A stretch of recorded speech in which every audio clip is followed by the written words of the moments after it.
No shade, but some of y'all are using the term high fantasy wrong.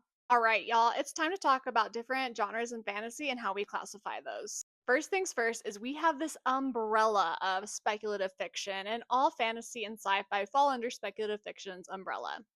Fantasy and sci fi are the two main genres that are underneath this umbrella of speculative fiction, and they are further divided into different genres. For fantasy, we have high fantasy, and this gets confused so much. High fantasy is just any world that is not our own, it's a new created world.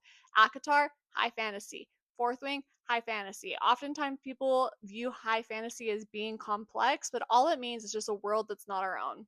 Low fantasy would be in a world like our own. We have urban fantasy, we have magical realism. Anything that's placed in an Earth like setting would be low fantasy. Epic fantasy just means that we are just trying to save the world. The highest stakes are happening. Then have grim dark fantasy and cozy fantasy and romantasy, and those are a little more specific and a little harder to define. The genres are nuanced and sometimes they're hard to define because Harry Potter, while it's set in the real world, has a magical element to them. So, what do you call that? Romantasy gets argued all the time. Lots of people have different definitions for romantasy. For me, all of the fantasy elements are just to further drive the romantic plot, and that's how I define romantasy. Now we have sci fi. There are two major classifications of sci fi. We have hard sci fi, where it's based on scientific fact, and we have soft sci fi, where it's more of like the social sciences. It's more of our dystopians. Think Handmaid's Tale.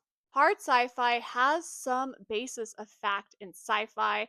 Sci fi, oftentimes, I will classify as fantasy. People get mad at me because I will call certain series fantasy, but there is the sci fantasy where it kind of blends the genres. Red Rising is a perfect example for that. It's a sci fantasy series for me where it has scientific elements and it's set in space, but it really has more of like these epic fantasy qualities. And also to Pierce Brown, he calls it sci fantasy too.